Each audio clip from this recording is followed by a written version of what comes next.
जब आपके विचार ही आपके दुश्मन बन जाएं और लगे कि हर रास्ता बंद है, तो यह अंत नहीं, यह उस महाशक्ति के जागने का समय है जो सबसे घने अंधेरे में ही जन्म लेती है।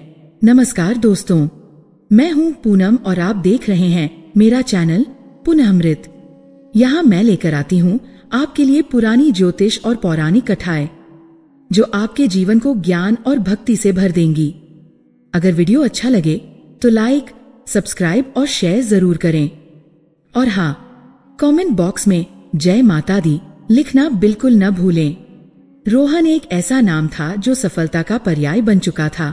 यह केवल एक नाम नहीं बल्कि एक साम्राज्य का प्रतीक था, एक ऐसी दुनिया का केंद्र बिंदु जिसे उसने अपनी मेहनत, अपनी महत्वाकांक्षा और अपनी अदम्य इच्छा शक्ति के बल पर शून्य से तराशा था। उसके शहर की सबसे ऊंची इमारतों में से एक के शीर्ष तल पर स्थित उसका कार्यालय कांच और क्रोम से बना एक ऐसा आधुनिक मंदिर था जहां से वह नीचे फैले शहर को अपनी जागीर की तरह देखता था। हर सुबह जब वह अपनी इतालवी चमड़े की कुर्सी पर बैठता तो उगते सूरज की पहली किरणें उसकी महोगनी की मेज पर रखी सुनहरी कलम और क्रिस्टल के पेपरवेट पर पड़ती और एक इंद्रधनुष बनाती, मानो ब्रह्मांड स्वयं उसकी सफलता को सलाम कर रहा हो। उसका व्यापार जो कंस्ट्रक्शन और रियल एस्टेट के इर्द गिर्द घूमता था, आसमान नहीं छू रहा था, वो खुद आसमान का एक हिस्सा बन चुका था, एक ऐसा नक्षत्र जिसकी चमक से दूसरे छोटे मोटे सितारे अपनी राह तय करते थे। घर में लक्ष्मी का वास था, ऐसा लोग कहते थे, और यह सच भी था। शहर के सबसे पॉश इलाके में उसकी सफेद संगमरमर की कोठी किसी राजा के महल से कम नहीं थी। स्विमिंग पूल का नीला पानी गर्मियों में सुकून देता, हरे भरे लॉन पर सुबह की ओस मोती की तरह चमकती और गैराज में खड़ी विदेशी गाड़ियां उसकी हैसियत का मौन प्रदर्शन करती थीं। उसकी पत्नी अंजलि, जो कभी एक साधारण मध्यम वर्गीय परिवार की लड़की थी, अब शहर की सबसे प्रतिष्ठित पार्टियों की शान हुआ करती थी। उसके बच्चे देश के सबसे महंगे बोर्डिंग स्कूलों में पढ़ते थे और छुट्टियों में विदेश यात्रा करना उनके लिए एक आम बात थी। सामाजिक प्रतिष्ठा का आलम यह था कि शहर का मेयर भी किसी बड़े प्रोजेक्ट की शुरुआत से पहले उसकी सलाह लेना जरूरी समझता था। लोग उससे जुड़ना, उसकी महफिल में शामिल होना, उसके साथ एक तस्वीर खिंचवाना सम्मान की बात समझते थे। रोहन इस दुनिया का रचयिता था और उसे अपने इस सृजन पर गर्व था। उसे लगता था कि उसने अपनी किस्मत खुद लिखी है, अपने भाग्य को अपनी मुट्ठी में कर लिया है। पूजा पाठ वह करता था, लेकिन एक औपचारिकता की तरह, एक धन्यवाद ज्ञापन की तरह, न कि एक याचक की तरह। उसे विश्वास था कि देवता भी उसकी मेहनत का सम्मान करते हैं। लेकिन फिर जैसे किसी ने रोशनी का स्विच बंद कर दिया हो, सब कुछ बदलने लगा। ये बदलाव इतना धीमा और लगभग अदृश्य था कि शुरुआत में किसी ने, यहाँ तक कि खुद रोहन ने भी इस पर ध्यान नहीं दिया। ये ठीक वैसा ही था जैसे शाम के समय परछाइयां धीरे धीरे लंबी होती हैं। पहले वे हानिरहित लगती हैं, फिर वे हर चीज को अपने आगोश में लेना शुरू करती हैं और अंत में सब कुछ निगल लेती हैं, एक अंतहीन अंधकार में विलीन कर देती हैं। इस अनिष्टकारी श्रृंखला की पहली कड़ी एक बड़ी व्यावसायिक डील का हाथ से निकलना था। ये कोई मामूली सौदा नहीं था, ये एक अंतर्राष्ट्रीय कंसोर्टियम के साथ एक संयुक्त उद्यम था जो रोहन की कंपनी को वैश्विक मानचित्र पर स्थापित कर देता। महीनों की मेहनत, दर्जनों बैठकें, अनगिनत रातों की जागृत अवस्था के बाद सब कुछ तय हो चुका था। अनुबंध पर हस्ताक्षर होने से ठीक एक शाम पहले, जब रोहन अपने कार्यालय में शैंपेन की बोतल खोलने की तैयारी कर रहा था, एक संक्षिप्त ईमेल आया। अपरिहार्य परिस्थितियों के कारण हम इस परियोजना को आगे बढ़ाने में असमर्थ हैं। कोई स्पष्टीकरण नहीं, कोई बैठक का प्रस्ताव नहीं, बस एक सपाट, ठंडा और अपमानजनक अंत। रोहन ने इसे बाजार का उतार चढ़ाव समझा, एक व्यावसायिक जोखिम। उसने अपने अहंकार को शांत करने के लिए खुद से कहा, वे मेरा स्तर वहन नहीं कर सकते थे। उसने अपनी टीम को डांटा, कुछ अधिकारियों को दोषी ठहराया और अगले बड़े लक्ष्य पर ध्यान केंद्रित करने की कोशिश की। लेकिन उसके अवचेतन में एक छोटी सी दरार पड़ चुकी थी। अभी वह इस झटके से पूरी तरह उबर भी नहीं पाया था कि दूसरा और कहीं अधिक विनाशकारी आघात लगा। विक्रम, उसका सबसे भरोसेमंद साथी, उसका दाहिना हाथ, उसका मित्र, जिसे वह अपने सगे भाई से कम नहीं समझता था, रातों रात गायब हो गया। वह न केवल गायब हुआ बल्कि अपने साथ कंपनी के सबसे गोपनीय दस्तावेज, भविष्य की परियोजना की रूपरेखा, निविदाओं के उद्धरण और ग्राहकों का पूरा डेटाबेस ले गया। 2 दिन बाद शहर के सबसे बड़े प्रतिद्वंद्वी बंसल ग्रुप ने उन्हीं परियोजनाओं की घोषणा की जिन्हें रोहन अपनी उत्कृष्ट कृति मानता था। यह एक व्यावसायिक क्षति से कहीं बढ़कर था। यह एक व्यक्तिगत विश्वासघात था, पीठ में छुरा घोंपने जैसा था। रोहन को लगा जैसे किसी ने उसकी आत्मा का एक हिस्सा निकाल लिया हो। वह उन अनगिनत शामों को याद करता जब उसने और विक्रम ने साथ बैठकर सपने देखे थे, एक एक ईंट से इस साम्राज्य को खड़ा किया था। यह एक ऐसा घाव था जिसे कोई भी मुनाफा नहीं भर सकता था। इसके बाद मानो दुर्भाग्य की एक श्रृंखला ही शुरू हो गई। जैसे एक बांध में पहली दरार पड़ने के बाद पूरा ढांचा ढह जाता है। विक्रम के धोखे के कारण परियोजनाओं के रुक जाने से नकदी का प्रवाह बाधित हो गया। बैंकों की किश्तें समय पर नहीं जा पा रही थीं। जिन बैंकरों की कतारें उसके कार्यालय के बाहर लगी रहती थी, वे अब उसके फोन कॉल का जवाब देना बंद कर चुके थे। कर्ज का मीटर किसी टाइम बम की तरह टिक टिक कर घूमने लगा था। बाजार में यह खबर आग की तरह फैल गई कि रोहन की कंपनी डूब रही है। जिन आपूर्तिकर्ताओं ने उसे हमेशा उधार पर माल दिया था, वे अब अग्रिम भुगतान की मांग करने लगे। निर्माण स्थलों पर काम रुक गया। मजदूरों ने भुगतान न होने पर हड़ताल कर दी। रोहन का नाम, जो कभी विश्वसनीयता का दूसरा नाम था, अब धोखे और विफलता का प्रतीक बन गया था। यह आग उसके दफ्तर से निकलकर उसके घर की दहलीज तक पहुंच गई। तनाव ने उसके स्वास्थ्य पर असर डालना शुरू कर दिया। रातें जागकर बीतने लगी। वह बिस्तर पर करवटें बदलता रहता। उसका दिमाग अनगिनत चिंताओं और आशंकाओं के चक्रव्यूह में फंसा रहता। उसे तेज सिरदर्द रहने लगा। रक्तचाप खतरनाक स्तर तक बढ़ गया और डॉक्टरों ने उसे तत्काल तनाव कम करने की चेतावनी दी। घर की शांति भंग हो गई। अंजलि, जिसे महंगे उपहारों और विदेशी छुट्टियों की आदत थी, अब हर खर्च पर सवाल उठाने लगी थी। उसकी आंखों में प्रशंसा की जगह अब भय और अनिश्चितता ने ले ली थी। छोटी छोटी बातों पर झगड़े होने लगे। घर का माहौल इतना बोझिल हो गया था कि दीवारों से भी एक अजीब सी उदासी टपकती थी। जिन दोस्तों और रिश्तेदारों की भीड़ उसके घर पर लगी रहती थी, जो उसकी एक झलक पाने के लिए तरसते थे, वे अब बहाने बनाने लगे थे। फोन की घंटी बजती तो दूसरी तरफ से या तो कोई बहाना मिलता या फिर एक असहज चुप्पी। सामाजिक समारोहों में लोग उसे देखकर रास्ता बदलने लगे। वह अपने ही शहर में अपने ही लोगों के बीच एक अछूत की तरह महसूस करने लगा। रोहन अपने ही घर में एक अजनबी की तरह महसूस करने लगा था, एक पराजित राजा जो अपने ही महल के गलियारों में भटक रहा हो। उसका घर, जो कभी उसकी सफलता, उसके गौरव और उसके अहंकार का प्रतीक था, अब उसे एक जेल की तरह लगता था। उसे ऐसा महसूस होता था जैसे घर की दीवारें उसकी ऊर्जा सोख रही हैं, उसकी बची खुची जीवन शक्ति को भी निगल रही हैं। वह अक्सर घर के दक्षिण पश्चिम कोने में, जिसे नैऋत्य कोण कहा जाता है, एक पुरानी आराम कुर्सी में घंटों अंधेरे में बैठा रहता। यह कोना घर के बाकी हिस्सों से थोड़ा अलग थलग था। यहाँ रोशनी कम आती थी और एक अजीब सी नमी और ठंडक का एहसास होता था। वहाँ बैठकर वह खिड़की से बाहर देखता, जहाँ से उसे अपना अतीत एक खूबसूरत सुनहरे सपने जैसा और भविष्य एक अंतहीन काली और गहरी खाई जैसा दिखाई देता था। उसके दिमाग में बस एक ही सवाल किसी टूटे हुए रिकॉर्ड की तरह घूमता रहता, मेरे साथ ही ऐसा क्यों हो रहा है? मेरी कौन सी पूजा या मेहनत में कमी रह गई थी? मैंने ऐसा क्या पाप किया है जिसकी सजा मुझे मिल रही है?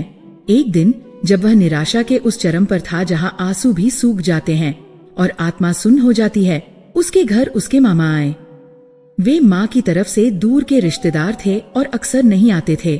वे एक साधारण से दिखने वाले लेकिन गहरी और भेदक आंखों वाले व्यक्ति थे। वे ज्योतिष, वास्तु और तंत्र के गहरे जानकार थे, लेकिन उन्होंने कभी इसका दिखावा नहीं किया था।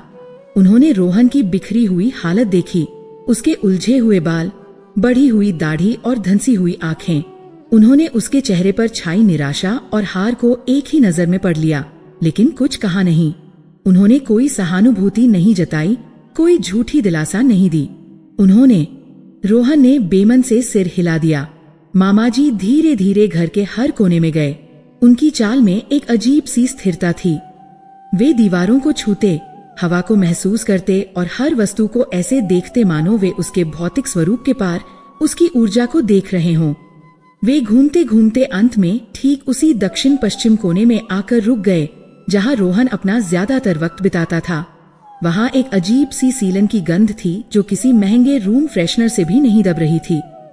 मामाजी ने कुछ देर आंखें बंद करके उस जगह की ऊर्जा को महसूस किया। फिर उनकी नजर दीवार पर लगी एक तस्वीर पर पड़ी। यह रोहन के परिवार की एक खुशहाल तस्वीर थी जो एक विदेशी छुट्टी के दौरान ली गई थी। मामाजी ने तस्वीर को धीरे से उठाया। उसके पीछे का दृश्य भयावह था। नमी और सीलन ने दीवार के प्लास्टर को फुला दिया था और फफूंद की एक गहरी काली मकड़ी के जाले जैसी परत जम गई थी जो किसी जीवित फैलते हुए अंधकार की तरह लग रही थी। मामा ने एक गहरी सांस लेते हुए कहा, तुम्हारी कुंडली में शनि की महादशा अपने चरम पर चल रही है रोहन। उनकी आवाज शांत थी लेकिन उसमें एक ऐसी गंभीरता थी जिसने रोहन के अंदर तक कंपी पैदा कर दी। लोग शनि से डरते हैं, उसे एक अशुभ ग्रह मानते हैं, लेकिन वे उसकी प्रकृति को नहीं समझते। शनि कर्म का ग्रह है, न्याय का देवता। वह एक कठोर शिक्षक है। जब वह परीक्षा लेने पर आता है तो वह सबसे पहले व्यक्ति का अहंकार, उसका भ्रम और उसके झूठे सहारे छीन लेता है। वह उन सभी चीजों को तुमसे दूर कर देता है जिनके बल पर तुम खुद को परिभाषित करते हो। तुम्हारा धन, तुम्हारी प्रतिष्ठा, तुम्हारे तथाकथित मित्र। वह तुम्हें उस अंधकार में धकेलता है जहाँ कोई और नहीं होता, जहाँ तुम्हें अपनी नग्न असहाय असलियत का सामना करना पड़ता है। यह एक लोहार की भट्टी की तरह है जो सोने को तब तक तपाती है जब तक उसका सारा मैल जलकर राख न हो जाए और वह शुद्ध कुंदन न बन जाए। शनि तुम्हें तोड़ नहीं रहा है, वह तुम्हारे भीतर के झूठ को तोड़ रहा है। उन्होंने दीवार पर उस काले धब्बे की ओर इशारा करते हुए आगे कहा, लेकिन तुम्हारी समस्या सिर्फ ग्रह नहीं है रोहन। तुमने अनजाने में अपने घर को ही अपने दुर्भाग्य का सबसे बड़ा सहायक बना लिया है। वास्तु शास्त्र केवल दिशाओं का विज्ञान नहीं है, यह ऊर्जा के प्रवाह का विज्ञान है। घर एक जीवित इकाई की तरह होता है। घर का यह कोना दक्षिण पश्चिम, जिसे नैऋत्य कोण कहते हैं, पृथ्वी तत्व का स्थान है। यह स्थिरता, धैर्य, पितरों का आशीर्वाद और जीवन में आपके अस्तित्व को मजबूती देने का स्थान है। ये तुम्हारी जड़ों का स्थान है। लेकिन इस दिशा का एक और स्वामी है, छाया ग्रह राहु। राहु का नाम सुनते ही रोहन के रोंगटे खड़े हो गए। उसने कहानियों में राहु के बारे में सुना था, सिर कटा हुआ असुर जो भ्रम का, अचानक होने वाली दुर्घटनाओं का, मानसिक अस्थिरता और अतृप्त इच्छाओं का कारक है। मामा जी ने बोलना जारी रखा, जब यह कोना संतुलित होता है, भारी होता है और यहाँ सकारात्मक ऊर्जा होती है तो राहु शांत रहता है और पृथ्वी तत्व तुम्हें अकल्पनीय स्थिरता प्रदान करता है। लेकिन जब यह कोना दूषित होता है, जैसा कि तुम्हारे घर में है, यहाँ सीलन है जो पृथ्वी तत्व को खोखला कर रही है। यहाँ अंधेरा है जो नकारात्मक शक्तियों को आकर्षित करता है और सबसे बढ़कर तुमने इसे अपनी निराशा, अपने दुख और अपनी हार का केंद्र बना लिया है।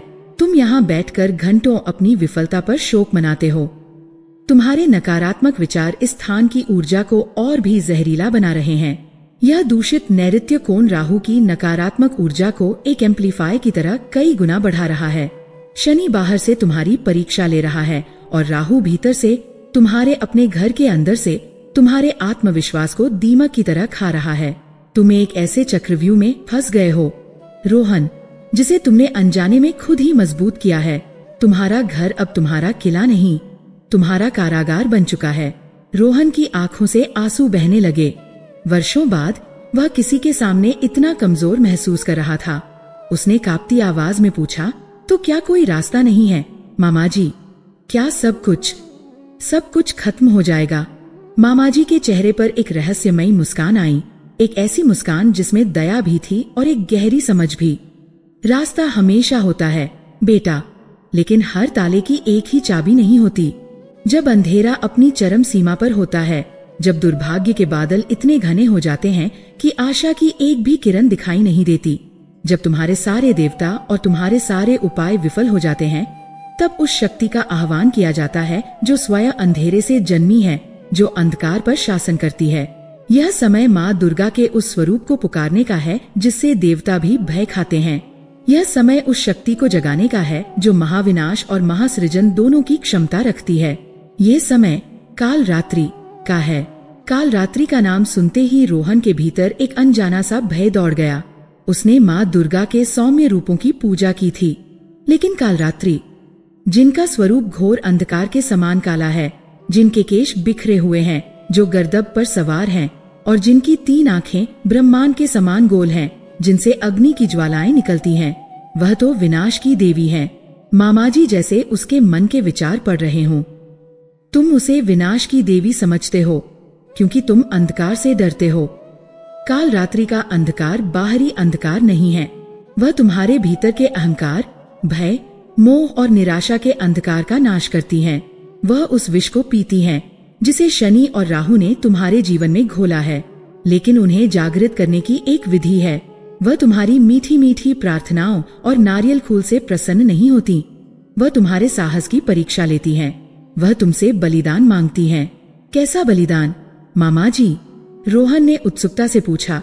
उसे लगा कि शायद कोई महंगा यज्ञ या अनुष्ठान करना होगा। वह तुमसे तुम्हारे भय का बलिदान मांगती हैं, मामाजी ने कहा। उनकी आंखें सीधे रोहन की आत्मा में झांक रही थीं। वह तुमसे उस अंधेरे का सामना करने के लिए कहती हैं जिससे तुम भाग रहे हो। वह चाहती हैं कि तुम उस नैऋत्य कोण में बैठो, लेकिन शोक मनाने के लिए नहीं, बल्कि उस अंधकार को चुनौती देने के लिए।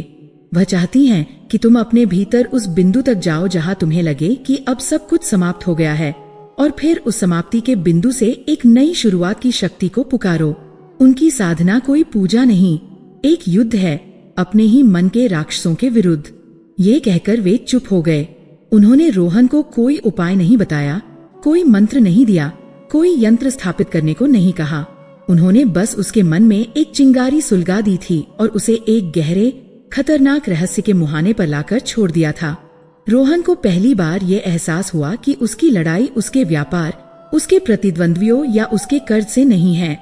उसकी असली लड़ाई उस अदृश्य सर्वव्यापी अंधेरे से है जिसने उसके घर और उसके मन दोनों पर एक साथ कब्जा कर लिया था। मामाजी के जाने के बाद रोहन घंटों उसी जगह पर बैठा रहा। अब उसे वह काला धब्बा सिर्फ सीलन का एक निशान नहीं लग रहा था, वह उसे एक द्वार की तरह प्रतीत हो रहा था। एक ऐसा पोर्टल जो किसी और ही आयाम में खुलता था, एक ऐसा आयाम जहां उसकी समस्याओं के उत्तर छिपे हो सकते थे, लेकिन उस तक पहुंचने का रास्ता भयानक और अज्ञात था। अब सवाल यह नहीं था कि उसका व्यापार कैसे बचेगा, अब सवाल ये था कि उस महाशक्ति को कैसे जगाया जाए जो इस सरग्रासी अंधेरे को चीर सके, और क्या वह खुद इस प्रक्रिया में बच पाएगा या उस अंधकार में हमेशा के लिए खो जाएगा। रात गहरा रही थी और रोहन को महसूस हो रहा था कि यह उसके जीवन की सबसे लंबी और सबसे अंधेरी रात की बस शुरुआत है। मामाजी के जाने के बाद घर में एक अजीब सी खामोशी पसर गई थी, लेकिन रोहन के भीतर एक महासागर का बवंडर उठ रहा था। उनके शब्द किसी मंत्र की तरह उसके मस्तिष्क के हर कोने में गूंज रहे थे। वह तुम्हारे साहस की परीक्षा लेती हैं, वह तुमसे तुम्हारे भय का बलिदान मांगती हैं। साहस, भय, ये शब्द अब तक रोहन के लिए केवल शब्दकोश की वस्तुएं थीं। उसने अपने जीवन में कभी वास्तविक भय का अनुभव नहीं किया था। चिंताएं थीं, व्यावसायिक तनाव थे, असफलता का डर था, लेकिन यह जो वह अब महसूस कर रहा था वह कुछ और ही था। यह एक आदिम अस्तित्वगत भय था, जैसे एक अंतहीन सुरंग में गिरते जाना जिसका कोई तल नहीं है। और साहस, उसका सारा साहस तो उसके बैंक बैलेंस, उसकी प्रतिष्ठा और उसके संपर्कों पर टिका था। जैसे ही वे सहारे गिरे, उसका साहस भी रेत के महल की तरह ढह गया। उसने अपने जीवन में पहली बार ये गहराई से महसूस किया कि वह अब तक केवल रोशनी की पूजा करता आया था। उसने मंदिरों में संगमरमर की मूर्तियों के सामने सिर झुकाया था, दियों की कतारें जलाई थीं और पुजारियों को मोटी दक्षिणाएं दी थीं। उसने हमेशा समृद्धि, सफलता और प्रकाश के देवताओं का आह्वान किया था। अंधेरे से, विफलता से और कुरूपता से वह हमेशा डरकर भागा था। उसने अपने घर के हर कोने को महंगे झाड़ फानूस से रोशन किया था, लेकिन अपने ही मन के अंधेरे कोनों में झांकने की हिम्मत कभी नहीं की थी। अब जब बाहरी रोशनी के सारे स्विच बंद हो चुके थे, उसे अपने भीतर के उसी अंधेरे का सामना करने के लिए मजबूर किया जा रहा था। अब भागने का कोई रास्ता नहीं बचा था। हर दिशा में एक ही काली दीवार खड़ी थी। कई घंटे उसी दक्षिण पश्चिम कोने में बैठे रहने के बाद, जहाँ की हवा में अब भी मामाजी की उपस्थिति की ऊर्जा तैर रही थी, रोहन एक निर्णय पर पहुंचा। यह एक तार्किक निर्णय नहीं था, उसका तर्क तो कब का हार मान चुका था। यह एक हताश आत्मा की अंतिम पुकार थी। डूबते हुए आदमी का तिनके को पकड़ने जैसा प्रयास। उसने अपना कांपता हुआ हाथ जेब में डाला और अपना फोन निकाला। स्क्रॉल करते हुए वह उस नंबर पर रुका जिसे उसने सालों से डायल नहीं किया था। मामा जी। उसने एक गहरी अस्थिर सांस ली और कॉल का बटन दबा दिया। घंटी बजती रही। हर एक घंटी उसके दिल पर हथौड़े की तरह पड़ रही थी। उसे लगा कि शायद वे फोन नहीं उठाएंगे, शायद वे उसे उसकी नियति पर छोड़ देना चाहते हैं। फिर दूसरी तरफ से एक शांत और स्थिर आवाज आई, मुझे पता था कि तुम फोन करोगे। रोहन की आवाज एंगट गई। मामा जी, मैं तैयार हूँ। उसके मुंह से बस इतना ही निकल सका, लेकिन इन दो शब्दों में उसकी पूरी हार, उसकी पूरी हताशा और उसकी पूरी स्वीकृति समाहित थी। मुझे बताइए, मुझे क्या करना है? मामा की आवाज में एक क्षण के लिए चुप्पी छाई रही, जैसे वे उसकी आवाज के पीछे की आत्मा की गहराई को माप रहे हों। फिर वे बोले, और उनकी आवाज में अब एक गुरु की गंभीरता थी। ये रास्ता फूलों का नहीं, अंगारों का है रोहन। इसे शुरू करने से पहले 100 बार सोच लो। यहाँ चमत्कार की उम्मीद मत करना। यहाँ केवल कर्म और साहस का ही प्रतिफल मिलता है। मेरे पास सोचने के लिए अब कुछ नहीं बचा है, रोहन ने कहा। उसकी आवाज में अब एक दृढ़ता थी। मैं सब कुछ खो चुका हूँ। अब मेरे पास खोने के लिए केवल मेरा डर बचा है। बहुत, मामाजी ने कहा। तो सुनो, काल रात्रि का अनुष्ठान किसी मंदिर या तीर्थ में नहीं होगा। इसका मंदिर तुम्हारा घर है और इसका तीर्थ तुम्हारा मन। यह अनुष्ठान तुम्हारे भीतर और तुम्हारे घर में एक साथ होगा। वह काल यानी समय और रात्रि यानी अंधेरे की देवी हैं। समझो, वह ब्रह्मांड की उस अवस्था का प्रतीक है जब कुछ भी नहीं था, केवल अंधकार था, और उसी अंधकार के गर्भ से सृष्टि का जन्म हुआ। वह शनि ग्रह की अधिष्ठात्री देवी हैं, वही उसे नियंत्रित करती हैं। इसलिए शनि की दी हुई पीड़ा से केवल वही मुक्ति दिला सकती हैं। उनके स्वरूप को ध्यान से देखो, क्योंकि हर प्रतीक एक गहरा ज्योतिषीय और वास्तु रहस्य समेटे हुए है। उनका कृष्ण वर्ण घोर अंधकार का प्रतीक है। उनके बिखरे हुए केश हर तरह के बंधन से मुक्ति का प्रतीक हैं, और उनकी सवारी गर्दभ यानी गधा है। लोग इसका उपहास करते हैं, लेकिन गधा बिना सवाल किए, बिना शिकायत किए, चुपचाप लगातार मेहनत और बोझ ढोने का प्रतीक है। शनि भी तुमसे अपने साढ़े साथी या ढैया में यही चाहता है। बिना फल की चिंता किए, बिना शिकायत किए, बस अपने कर्म करते रहो। देवी का यह स्वरूप तुम्हें यही सिखाने के लिए है। उन्होंने पहला निर्देश दिया, और उनकी आवाज ऐसी लग रही थी जैसे कोई सेनापति अपने सैनिक को युद्ध का पहला आदेश दे रहा हो। आज रात तुम्हें अपने घर में एक युद्ध छेड़ना है। सबसे पहले अपने घर के दक्षिण पश्चिम, नैऋत्य और पश्चिम वेस्ट दिशा को शुद्ध करो। पश्चिम दिशा शनि की अपनी दिशा है और दक्षिण पश्चिम राहु का द्वार है, जो शनि का ही गुप्तचर है। तुम्हारे जीवन में दुर्भाग्य इन्हीं दो दिशाओं के दूषित होने से प्रवेश कर रहा है। इन दोनों दिशाओं से हर तरह का कबाड़, बंद पड़ी घड़ियां, टूटे शीशे, पुराने फटे पुराने कपड़े और खासकर मकड़ी के जाले तुरंत हटाओ। ये साधारण वस्तुएं नहीं हैं, रोहन। ये शनि और राहु की नकारात्मक ऊर्जा के लिए चुंबक का काम करती हैं। बंद घड़ी तुम्हारे अटके हुए काल यानी बुरे समय का प्रतीक है। टूटा शीशा तुम्हारे खंडित भाग्य और रिश्तों का प्रतीक है, और मकड़ी के जाले राहु के उस भ्रमजाल का भौतिक रूप है जिसमें तुम्हारी बुद्धि फंस चुकी है। इन सभी चीजों को आज रात ही घर से बाहर फेंक दो। उसके बाद एक बाल्टी में पानी भरो, उसमें समुद्री नमक के 3 मुट्ठी डालो और उस नमक के पानी से इन कोनों के फर्श और दीवारों को अच्छी तरह पोंछो। ये सिर्फ भौतिक सफाई नहीं है, ये तुम्हारे घर और तुम्हारे जीवन में अटके हुए काल यानी बुरे समय को और राहु के भ्रम को भौतिक रूप से बाहर निकालने की एक तांत्रिक प्रक्रिया है। फोन कट गया। रोहन कुछ देर तक जड़वत खड़ा रहा। उसका आधुनिक शिक्षित मन इस सब पर हंसना चाहता था, इसे अंधविश्वास कहकर खारिज करना चाहता था। कबाड़ हटाने और नमक के पानी से पोंछा लगाने से भला करोड़ों का कर्जा कैसे उतर सकता है? लेकिन फिर उसके मन के दूसरे कोने से एक आवाज आई, तुम्हारी सारी तर्क बुद्धि, तुम्हारी सारी योजनाएं, तुम्हारी सारी मेहनत तुम्हें कहाँ ले आई है? यहीं इस अंधेरे कोने में। जब तर्क विफल हो जाए, तब शायद श्रद्धा का हाथ थाम लेना ही एकमात्र रास्ता बचता है। उसने अपनी आस्तीनें चढ़ाई और उस काम को शुरू किया जो उसे अपने जीवन का सबसे बेतुका काम लग रहा था। उसने घर के स्टोर रूम से शुरुआत की, जो पश्चिम दिशा में था। दरवाजा खोलते ही धूल और सीलन की एक तेज गंध ने उसका स्वागत किया। अंदर सालों से इकट्ठा किया हुआ कबाड़ भरा पड़ा था। उसे अपने बच्चों के टूटे हुए खिलौने मिले, एक पुरानी दीवार घड़ी मिली जिसकी सुइयां 4:30 पर अटकी हुई थी।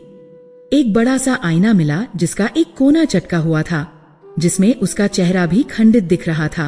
उसे अपनी शादी का पुराना एल्बम मिला जिस पर दीमक लग चुकी थी।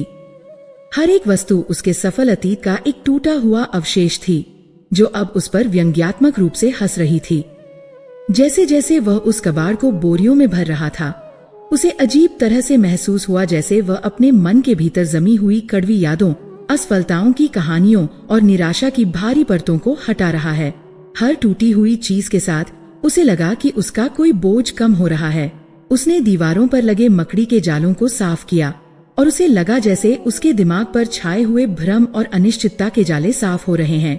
यह काम शारीरिक रूप से थका देने वाला था, लेकिन मानसिक रूप से उसे एक अजीब सी स्फूर्ति दे रहा था। घंटों की मेहनत के बाद जब उसने नमक के पानी से उस कमरे को धोया तो उसे सचमुच ऐसा लगा जैसे उस जगह की हवा बदल गई है। वहाँ की घुटन भरी ऊर्जा की जगह अब एक ताजगी और हल्कापन था। उसे अपने ही घर में पहली बार ठीक से सांस लेने में आसानी महसूस हुई। आधी रात हो चुकी थी जब उसने मामाजी को फिर से फोन किया। मैंने कर दिया, उसने थकी हुई आवाज में कहा। अच्छा किया। मामाजी की आवाज में प्रशंसा का भाव था। तुमने पहला चरण पार कर लिया है, तुमने अपनी जड़ता को तोड़ा है। अब दूसरे और सबसे महत्वपूर्ण चरण के लिए तैयार हो जाओ। उन्होंने जो अगला उपाय बताया वह रोहन के रोंगटे खड़े करने वाला था। अब उसी दक्षिण पश्चिम कोने में, नैऋत्य कोण में, जहाँ तुम्हारी निराशा बसती थी, जहाँ तुमने अपनी हार को पोषित किया है, वहीं तुम्हें अंधेरे की स्थापना करनी होगी। वहाँ किसी देवी देवता की सुंदर मुस्कुराती हुई तस्वीर मत लगाना। वह स्थान अब एक युद्ध भूमि है। तुम बाजार जाओ और पूजा की दुकान से एक भारी कच्चा लोहे का दीपक खरीदो। लोहा शनि का धातु है। यह धीरज, अनुशासन और कठोरता का प्रतीक है। हर शनिवार की रात, अमावस्या की रात या किसी भी रात जब तुम्हें लगे कि अंधेरा सबसे घना हो गया है, उस दीपक में सरसों का तेल भरना। सरसों का तेल भी शनि का कारक है। ये तीखा और शुद्ध करने वाला होता है।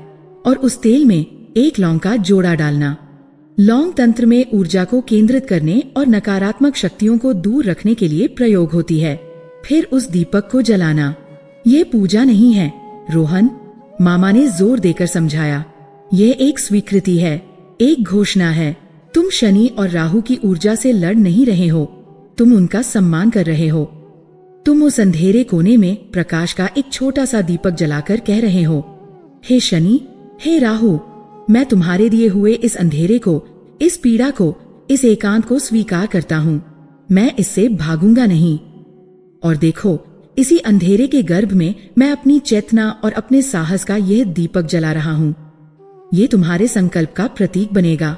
यह दीपक तुम्हारे भीतर के उस योद्धा को जगाएगा जो अब तक सोया हुआ था। रोहन के पास शब्द नहीं थे। ये सब इतना रहस्यमय, इतना गहरा और इतना भयावह था कि उसकी समझ से परे था। लेकिन उसके पास कोई और विकल्प भी नहीं था। अगली शाम उसने वैसा ही किया। उसने बाजार से एक भारी बेडौल सा लोहे का दीपक खरीदा। पहली बार जब उसने उस अंधेरे साफ किए हुए कोने में कांपते हाथों से दीपक जलाया तो उसे एक अजीब सा अनजाना डर लगा। दीपक की लौ जलते ही कमरे की दीवारें परछाइयों से भर गईं। वे परछाइयां स्थिर नहीं थीं।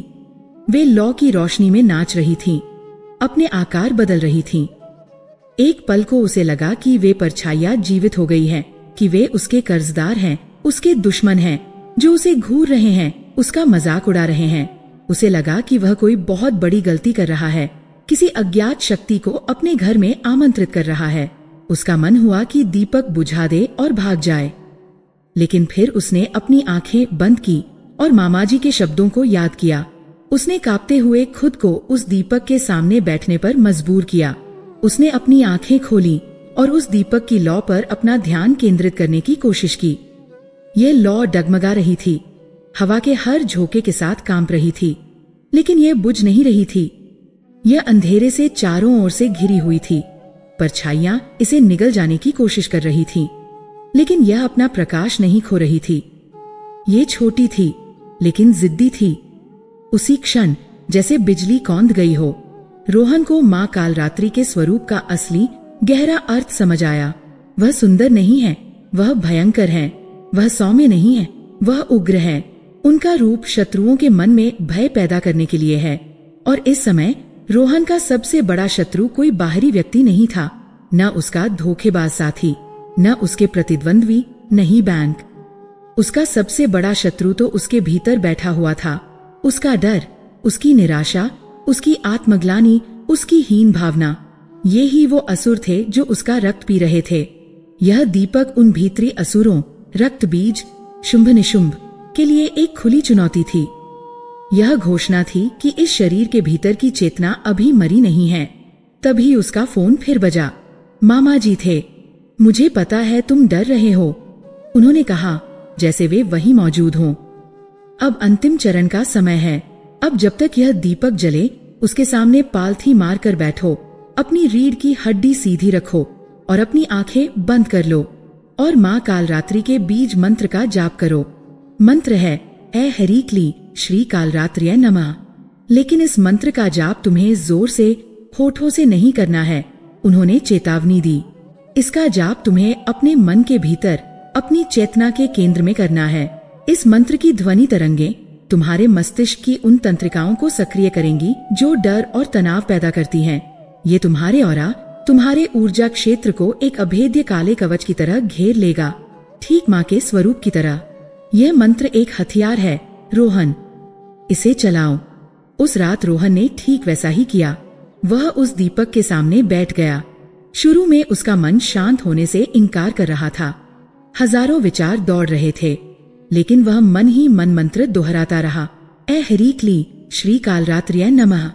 धीरे धीरे, जैसे किसी शांत झील में लगातार पत्थर फेंकने से लहरें उठती हैं, वैसे ही मंत्र के कंपन ने उसके विचारों के कोलाहल को शांत करना शुरू कर दिया। उसका ध्यान बाहरी दुनिया से हटकर उस आंतरिक ध्वनि पर केंद्रित होने लगा। उसे नहीं पता कि कब, कैसे और कितना समय बीत गया। वह समय और स्थान की चेतना से परे चला गया। उसे नहीं पता कि कब उसकी आंख लग गई। जब वह सुबह उठा तो सूरज की पहली किरणें खिड़की से छनकर आ रही थीं। दीपक बुझ चुका था, तेल जलकर खत्म हो गया था। हवा में सरसों के तेल और लौंग की एक भीनी भीनी पवित्र गंध फैली हुई थी। उसने अपने शरीर में एक अजीब सा हल्कापन महसूस किया। वह हफ्तों बाद आज रात सोया था, एक गहरी स्वप्नहीन नींद। उसके मन में सालों बाद एक अभूतपूर्व शांति थी। अंधेरा अभी भी बाहर था। मेज पर पड़े अखबार में उसकी कंपनी की नीलामी की खबर हो सकती थी। उसका फोन अभी भी लेनदारों की कॉल से बजेगा। दुश्मन अभी भी बाहर थे, अपनी जीत का जश्न मना रहे थे। लेकिन भीतर का अंधेरा जो उसे खाए जा रहा था, वह छंटने लगा था। उसे ये समझ आ गया था कि कालरात्रि अंधेरे को मिटाती नहीं है, वह आपको उस अंधेरे में देखने की दृष्टि देती है, उसमें लड़ने की शक्ति देती है और अंततः उस पर विजय पाने का साहस देती है। लड़ाई अभी खत्म नहीं हुई थी, ये तो बस शुरुआत थी। लेकिन अब योद्धा अपने अस्त्र शस्त्रों के साथ तैयार हो चुका था। उसने अंधेरे को स्वीकार कर लिया था और अब वह उसी अंधेरे को अपना सबसे बड़ा हथियार बनाने वाला था। उस पहली रात के बाद जब रोहन सुबह एक अभूतपूर्व शांति के साथ उठा तो कुछ बदल गया था। यह बदलाव बाहरी दुनिया में नहीं था, बाहर सब कुछ वैसा ही था, बल्कि शायद और भी बदतर।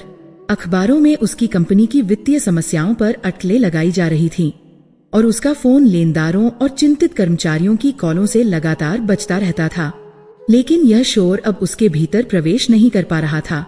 ऐसा लगता था जैसे उसके और दुनिया के कोलाहल के बीच एक अदृश्य शांत कवच बन गया हो।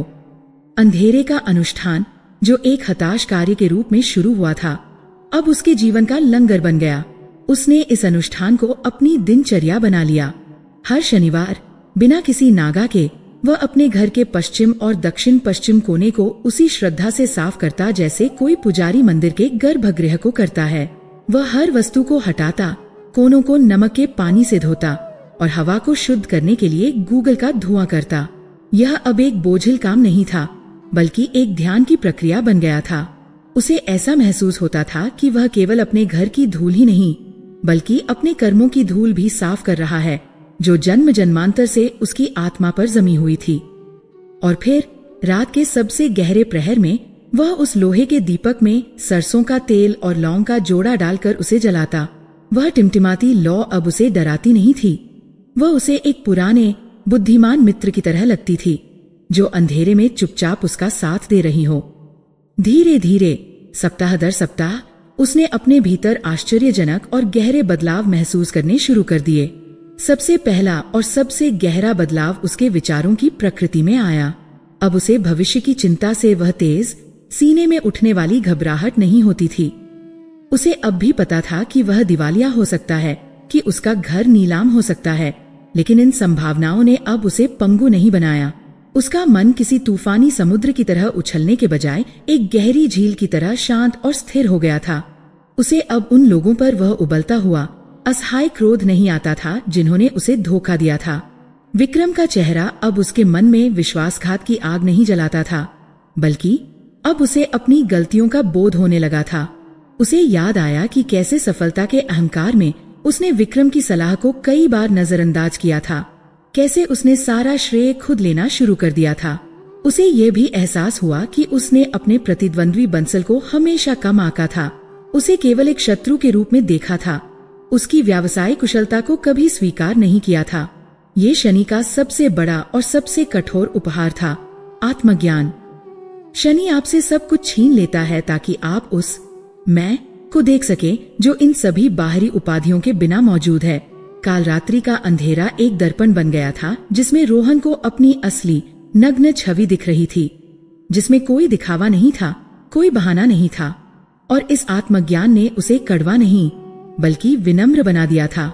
एक दिन जब वह अपने पुराने कार्यालय के कागजात को बोरियों में भर रहा था ताकि उन्हें रद्दी में बेच सके, उसकी नजर एक पुरानी धूल भरी फाइल पर पड़ी। यह उन सरकारी नीतियों और विनियमों की फाइल थी जिन्हें उसने अपने सुनहरे दिनों में कभी पढ़ने की जहमत नहीं उठाई थी। उसके लिए ये सब छोटे लोगों के काम थे, वह तो नियमों को बनाने और तोड़ने वाला था। वह उस फाइल को भी बाकी कबाड़ के साथ फेंकने ही वाला था कि ना जाने क्यों उसके हाथ रुक गए। उसने फाइल को खोला और उसके पन्ने पलटने लगा। अधिकांश पन्ने जटिल कानूनी भाषा से भरे थे, लेकिन एक पृष्ठ पर एक पैराग्राफ पर पेंसिल का हल्का सा निशान लगा हुआ था। यह उसकी सेक्रेटरी ने शायद सालों पहले लगाया होगा। वह एक ऐसे सरकारी नियम के बारे में था जिसके तहत गंभीर वित्तीय संकट से जूझ रही कंपनियों को पुनर्जीवित करने के लिए सरकार द्वारा कम ब्याज पर ऋण और अन्य सहायता का प्रावधान था। पुराने रोहन ने अगर इसे पढ़ा होता तो शायद व्यंग्यात्मक रूप से हंस देता। सरकारी दफ्तरों के चक्कर कौन काटेगा, वहाँ केवल रिश्वत और देरी मिलती है।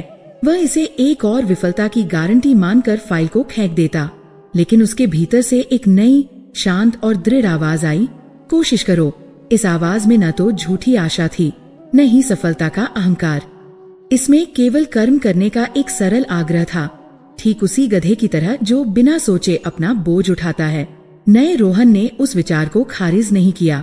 उसने तुरंत उस फाइल को अलग रखा, सारे कागजात ध्यान से पढ़े और अगले कुछ दिन उन सभी दस्तावेजों को इकट्ठा करने में लगा दिए जिनकी अर्जी के लिए आवश्यकता थी। ये एक थकाऊ और जटिल प्रक्रिया थी, लेकिन उसने इसे बिना किसी शिकायत के पूरी लगन के साथ पूरा किया। जिस दिन उसने अपनी अर्जी का पुलिंदा सरकारी दफ्तर में जमा किया, उसी शाम उसके मामा फिर से आए। इस बार वे बिना बुलाए आए थे। रोहन ने दरवाजा खोला तो उन्हें दहलीज पर खड़ा पाया। उनके चेहरे पर वही रहस्यमयी मुस्कान थी।